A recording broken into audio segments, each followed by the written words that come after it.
Salut à tous, c'est SJ, j'espère que vous êtes tous très bien. Donc voilà, aujourd'hui une nouvelle vidéo, tout simplement on va faire le Barça News en ce moment avec toutes les informations qui sont tombées, quelques officialisations, etc., quelques suppositions. Donc voilà, juste avant que la vidéo ne commence, n'hésitez pas à vous abonner et à liker. Sur ce, je vous dis comme d'habitude, bonne vidéo à tous. Donc on va déjà commencer avec deux news en particulier. Il y a Messi qui a été élu meilleur joueur étranger de Ligue 1. Donc voilà, c'est vraiment mérité pour lui et bravo à lui tout simplement. Et Xavi qui est dans le top 5 des meilleurs coachs de la saison, tout simplement c'est mérité après la Liga gagnée, etc. La super coupe, donc je pense que c'est mérité et vraiment ça peut le soutenir, le booster pour la saison prochaine.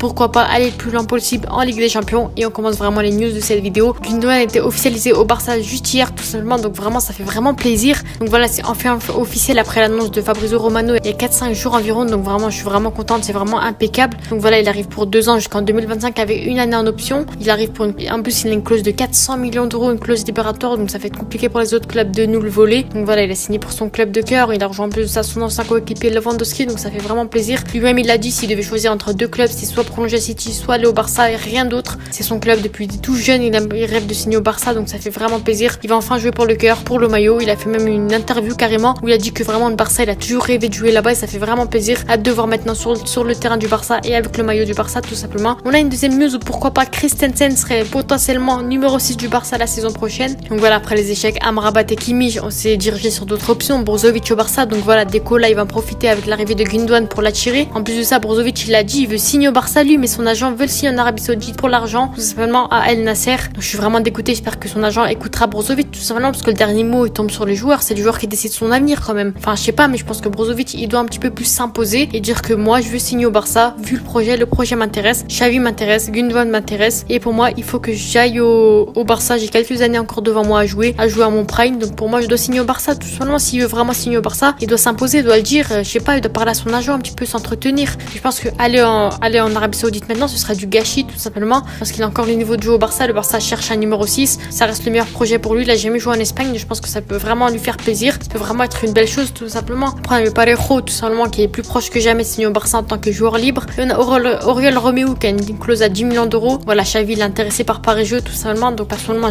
c'est pas trop mon goût hein. Parejo ça sert à rien, Busquets 35 ans il a arrêté de jouer au Barça. Si c'est pour signer Parejo 34 ans, ça sert à quoi? Vraiment ça sert à rien du tout. Certes il est gratuit, certes Oriol Romeu il est pas cher, mais est-ce que ça a un niveau de jouer avec des champions? C'est ça la question aussi. En plus Parejo il a dit s'il vient au Barça ce serait pour 2 ans au minimum parce que ça fait longtemps qu'il vit à Valence avec sa famille. Bah ça sert à rien de jouer signer Parejo, il a pas du tout l'expérience avec des champions, il a pas l'expérience d'un Barça comme ça. Après je vais pas le sous-estimer non plus, peut-être qu'il a les compétences, peut-être qu'il a le niveau, peut-être qu'il va pouvoir s'adapter tout simplement. Je pense que ça sert à rien de signer un Parejo, je pense qu'il faut vraiment un milieu défensif de classe mondiale. Brozovic il a toute l'expérience qu'il faut, il est assez âgé mais pas trop tu vois. Il a joué avec des champions, au final de Ligue des Champions, il s'y connaît avec la Croatie tout simplement. Il a l'âge, il a le niveau, il a les compétences, il a la capacité, il a le style de jeu de Xavi. Donc pour moi, Brozovic doit signer au Barça tout simplement. Deco va faire de son mieux pour le signer, ça va être très compliqué. Les chances elles sont minimes de le signer tout simplement, mais bon, Deco va faire de son mieux. J'espère que tout simplement Brozovic réussira à signer au Barça tout simplement. Sinon on avait une nouvelle option qui est récemment apparue sur Twitter. Christensen serait une option en numéro 6 tout simplement. Donc voilà, Pep Guardiola elle a utilisé cette stratégie cette saison avec Stones, un milieu défensif avec Rodri, ça a très bien marché. Bon, cette stratégie elle vient de Xavi, il y a quelques années il avait déjà utilisé cette option, ou bien tout simplement Eric Garcia, mais je pense que vraiment tant qu'il arrête de mettre Eric au poste de milieu défensif, Samba au poste de numéro 6, je pense que Christensen ça pourrait être une très bonne option au poste de numéro 6 hein. Mais directement en Ligue des Champions comme ça je sais pas trop. Après Stones il a directement en Ligue des Champions, pourquoi pas Christensen aussi, il a les compétences, il a les qualités. Je pense que pour moi Christensen pourra faire quelque chose au poste de numéro 6, pourquoi pas s'adapter, faire de petites choses, défendre tout simplement, vu que là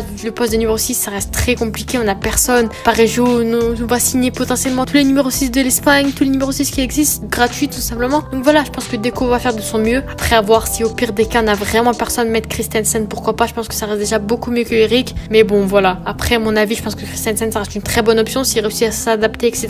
Et juste derrière Koundé Araujo au poste de défenseur centraux, peut-être que je pense que ça peut faire une très bonne affaire. Après voilà, à voir hein, peut-être dans les entraînements un petit match de Liga ce que ça donne et pourquoi pas le voir en Ligue des Champions ensuite. Mais j'espère vraiment mon truc favori, ce que je préférerais c'est bien sûr de signer un vrai numéro 6 de son poste qui a toujours joué ce poste toute sa carrière, toute sa vie et qui a vraiment l'expérience tout simplement. Et on finit cette news avec Deco. Apparemment il a entre 10 et 15 millions d'euros pour un latéral droit de budget, c'est vraiment rien du tout, c'est minime, c'est quasiment rien hein. On lui laisse un petit budget comme ça, il peut signer qui avec 10-15 millions, il peut même pas signer des petits joueurs de Ligue 1 ou quoi, ça va être très compliqué pour lui. Après il a d'autres joueurs qui l'intéressaient, Cancelo ça va être quasi impossible vu son prix 60 millions, 50 millions, plus il a de grosses exigences financières trop hautes pour le Barça, donc ça va être compliqué pour lui aussi. Je pense que Cancelo ça restait la meilleure option pour le Barça. Après rien n'est impossible hein. J'y crois, mais avant il faudra signer un numéro 6 6. Ensuite, il base ses exigences financières. Ensuite, qu'il accepte, etc. Donc, ça va être beaucoup trop compliqué Cancelo. Sinon, on avait un petit jeune, Ivan Fresneda, tout simplement, jeune latéral droit de 18 ans. Joue au Real Valladolid, tout simplement. Donc, voilà, lui, il a une clause à 30 millions d'euros, il me semble, 20-30 millions d'euros. Cette saison, il a joué 24 matchs, donc il a réussi à prendre de l'expérience en Liga. Plutôt bon, il y a plusieurs clubs intéressés par le joueur. Finalement, on a Dortmund, Arsenal, Inter Milan, il me semble, ou AC Milan. Donc voilà, on voit qu'il est vraiment courtisé, il a du potentiel, il a vraiment un bon talent. En plus de ça, Valladolid, ça va être relégué, donc je pense qu'il va vraiment chercher un club qui est au haut niveau, qui joue en Liga au minimum. Donc je pense qu'il va quitter le club. Ça va être plus facile pour lui de quitter le club et avoir ensuite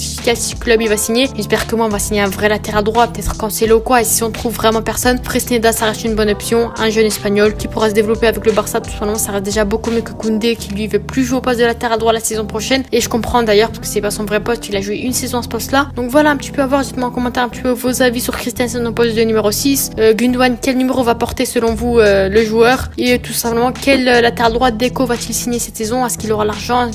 Voilà, quel recrue vous voulez voir cette saison, tout simplement. Donc voilà, n'hésitez pas à vous abonner et à liker. C'était Ciao.